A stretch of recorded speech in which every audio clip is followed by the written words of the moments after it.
le bitachon, la foi en Hachem, peut faire qu'Hachem va agir en fonction de notre foi qu'on a en lui.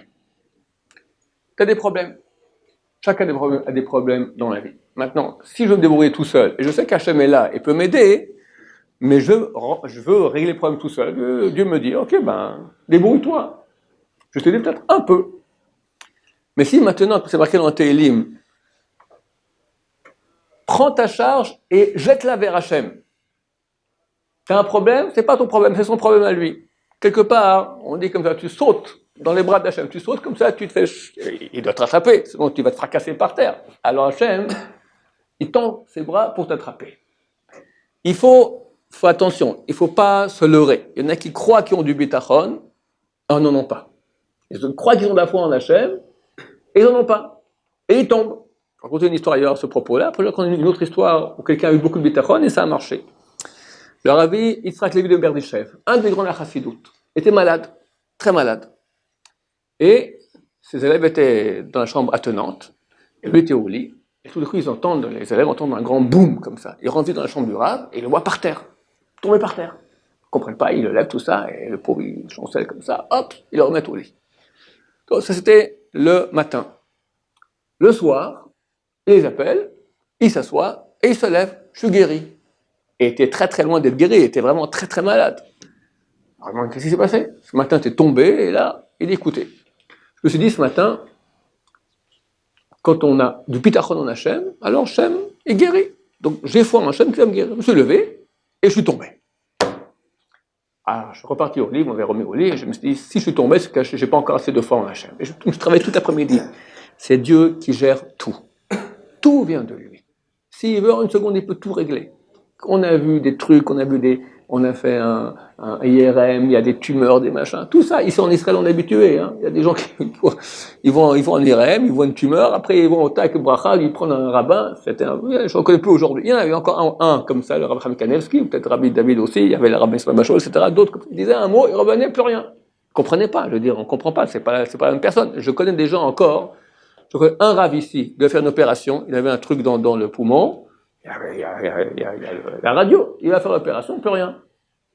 Un autre membre de ma famille, c'était cette année aussi, dans les interstices, un gros machin comme ça, il va faire l'opération, plus rien.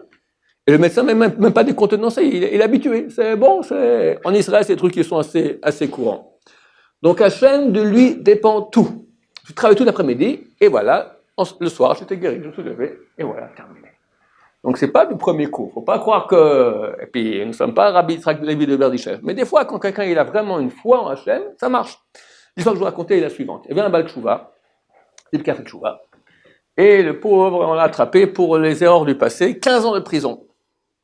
15 ans de prison. Il commence à faire Tshuva, et en prison, on l'amène des bouquins, il se met à étudier. Et il voit qu'il est écrit, c'est une Gemara dans le traité Shabbat, que, a dit Rabbi Shlomo Bar Yochai, si Bnei Israël font 2 Shabbatot de suite, ils sont sauvés. Et il s'est dit, c'est très bien, je vais faire 2 Shabbatot de suite, et je serai sauvé. Il y avait un Rav qui venait tous les mois, toutes les 2 semaines. Toutes les 2 semaines, il venait à la prison pour un peu encourager les gens à faire tchouva, tout ça. Alors il voit que le type est super de bonne humeur, qu'est-ce qu'il y a? Oui, je vais te libérer bientôt. Pourquoi? Qu'est-ce qui se passe? T'as 15 ans. Ouais, j'ai lu la c'est marqué, celui qui fait 2 Shabbatot, il est sauvé. Il va faire 2 Shabbatot de suite et je serai sauvé. Donc d'abord on parle du peuple Israël entier. Si tout Am Israël vont faire 2 Shabbats de suite, et entre parenthèses on n'est pas sorti de l'auberge, alors Hashem Mashiach il vient et on sera sauvé. Mais pas pour un comme ça en prison. Et puis t'as vu ton dossier, t'as 15 ans de prison, là ça fait même pas un mois que t'es en prison. Ça serait étonnant. 2 semaines plus tard, le rabbin n'a pas pu venir à la prison. Il revient 1 mois plus tard, et le type, il n'est plus là. On se renseigne, il était libéré. Pas possible. Qu'est-ce qui s'est passé? Alors il essaie de me contacter avec lui, et il s'avère que le juge qui l'avait jugé, il est parti à la retraite, et il veut écrire un livre, et il raconte tous les grands jugements qu'il a fait. Et il raconte le jugement de ce monsieur-là, enfin il écrit, tout, il a rempli toutes les preuves, il a vu qu'en fait il n'y avait aucune preuve, c'était du bidon. Alors il s'est rétracté, le juge, et est allé, il a demandé il a refait le jugement, et a dit qu'il était innocent. Le type a été mis dehors. Comment Hachem peut en une seconde, d'après la logique des choses, c'est impossible. Il n'y a pas impossible pour Hachem. Pour ça, il faut de la foi. Plus que c'est pas toujours que ça marche, parce qu'il faut beaucoup de fois, il faut beaucoup de foi, mais ça marche. Quelqu'un qui a une foi en Hachem, Hachem va agir dans ce sens-là. Quelque part, tu l'as rendu responsable, donc Hachem de gérer le truc. Hachem, quand il gère, ben, ça se fait très rapidement. Clic, tchac, on dit en hébreu. 2 temps, 3 mouvements. Baruch Adonai, Olam, Amen, Amen.